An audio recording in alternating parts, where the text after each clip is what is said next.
Fragmento de la obra de los nombres de Cristo de Fray Luis de León, siglo XVI. Algunos hay a quien la vista del campo los enmudece, y debe de ser condición de espíritus de entendimiento profundo. Mas yo, como los pájaros, en viendo lo verde, deseo o cantar o hablar. Bien entiendo por qué lo decís, respondió al punto Marcelo, y no es alteza de entendimiento, como dais a entender por lisonjearme o por consolarme, sino cualidad de edad y humores diferentes, que nos predominan y se despiertan con esta vista, en vos de sangre y en mí de melancolía. Hola chicos, pues bien, este fragmento que os acabo de leer es uno de mis fragmentos favoritos ever and never. Y de hecho cuando escribí, pues tendría 25 años, un libro de poemas, lo llamé En voz de sangre, porque este fragmento de la obra de Fray Luis de León me gustó muchísimo porque es verdad, y con el tiempo lo veréis,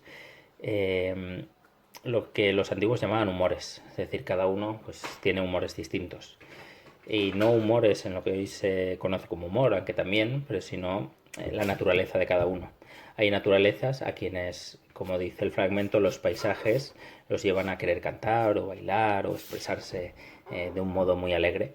Y sin embargo hay otros a quienes el paisaje les lleva a la reflexión, a una autoevaluación de uno mismo, de las circunstancias, les relaja.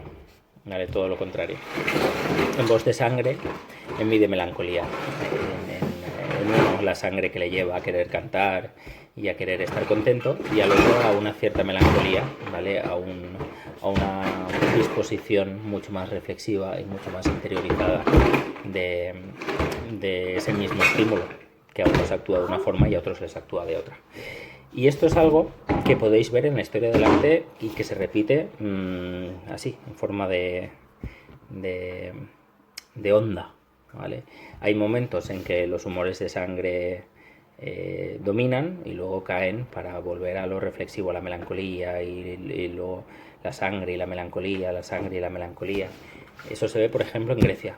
En Grecia, acordaos, al principio, en la época arcaica y clásica, donde tiene más importancia las figuras idealizadas, los cuerpos perfectos, el equilibrio, la proporción, acordaos de Polícleto, ese canon, búsqueda del equilibrio, de la paz interior, que no haya nada que perturbe una contemplación calmada y reflexiva. Sin embargo, ya al final, en el helenismo, vemos todo lo contrario, una explosión de sangre, de emoción, de grandes demostraciones de pasión. Pensad en el Laoconte, por ejemplo, ¿vale? Como esa tensión que hay entre los personajes, o incluso pensad en más adelante en Roma, cuando en la última etapa se empieza a representar a ancianos, por ejemplo, o a niños, edades que nada tienen que ver con esa madurez reflexiva, calmada. Y eso, como digo, es una constante, es aquí al principio, y luego lo vemos también en el románico y en el gótico. El románico es mucho más intelectual, mucho más reflexivo, no tiene en cuenta la emoción, sino que intenta transmitir un mensaje. Sí, parece un toro. Es que, mira, es que esto parece un toro, pero en realidad, ¿qué es? Es un croissant. Un croissant, pero parece un toro. ¿Qué parece? Un toro. ¿Pero es un toro? No, no es un croissant. La pasión y la reflexión. El croissant y el toro.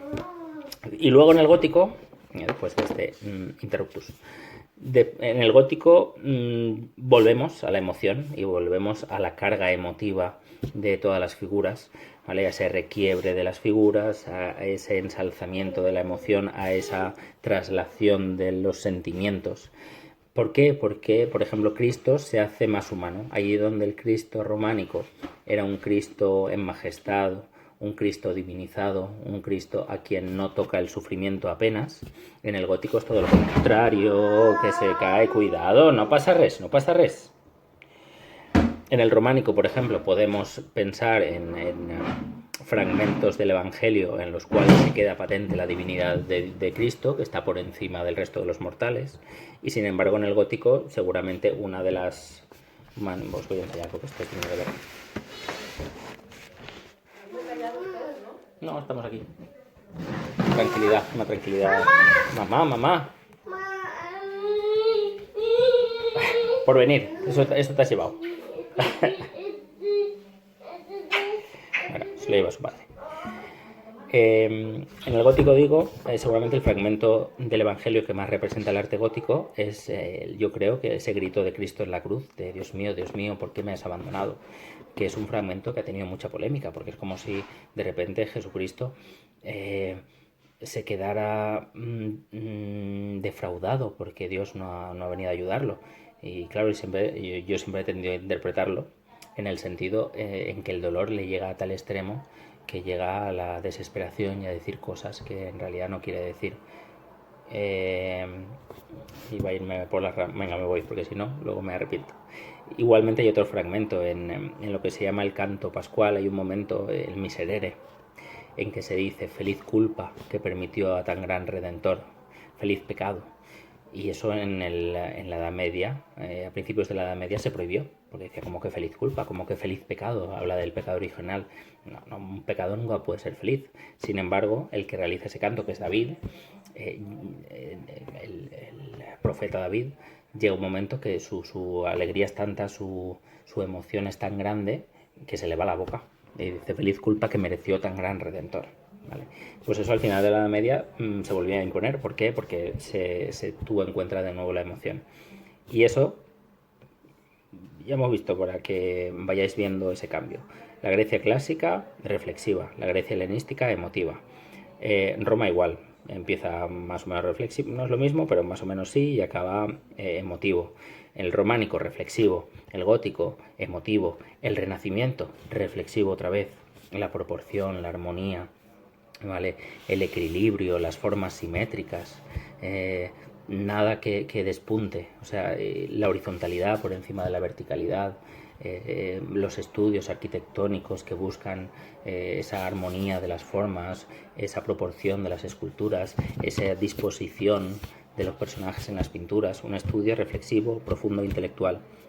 Barroco, todo lo contrario. De hecho, el mismo propio nombre barroco nos habla de eso, del retorcimiento, ¿vale? De la ornamentación, el arranque, la explosión de color, de movimiento, de emoción. ¿Vale? Un barroco que llega hasta un punto infranqueable, que es el rococó, que ya es un barroco del barroco, del propio barroco. ¿Vale? Renacimiento reflexivo, barroco emotivo. Y luego volvemos otra vez a lo reflexivo, el neoclasicismo. El neoclasicismo vuelve a las raíces grecolatinas, vuelve a la búsqueda de la armonía, de la proporción, de las bases fundamentales, en este caso de la civilización occidental, con la ilustración, la recuperación del saber antiguo. Reflexión. Romanticismo y realismo. Emotividad otra vez a tope. ¿Vale? Búsqueda de trasladar los sentimientos humanos, búsqueda de desbordar la naturaleza humana, de ir más allá de uno mismo. Y eso habla de éxtasis, habla de procesos de ascéticos, místicos. De eso llega al extremo, por ejemplo, del movimiento prerrafaelista de Oscar Wilde, del arte por el arte. Es el ir más allá de uno mismo y llegar a extremos de ascetismo, de contacto, de misticismo, de contacto con el propio Dios. Y luego volvemos otra vez a la cierta reflexión. Y el impresionismo, aunque se toma como el inicio de las vanguardias, y las vanguardias ya va a ser pues ya el totum revolutum, el impresionismo tiene parte de reflexión. Es un movimiento que, aunque tiene elementos de esa parte emotiva del arte, como es el uso del color, el dinamismo, pero parte de un estudio científico, de la luz, del color, de cómo eso incide en nuestra percepción y cómo vemos la realidad y qué queremos presentar como realidad, ¿vale? Eso sería otro momento reflexivo. Y finalmente el momento emotivo, pues ya en el arte contemporáneo pues ya se dan movimientos de todo tipo. Habrá que ver, pues a lo mejor en el siglo XXV, de toda esta maraña de movimientos artísticos, se hará una selección de ellas y seguramente veremos que las formas que se reivindican en ese siglo XXV será pues, de esos dos tipos, unas más reflexivas y unas más emotivas. ¿Vale? Quedaos con eso, muy importante, y además os da para cualquier comentario llenarlo de chicha. Y si ya citáis a Fray Luis de León, pues mucho mejor. Bien.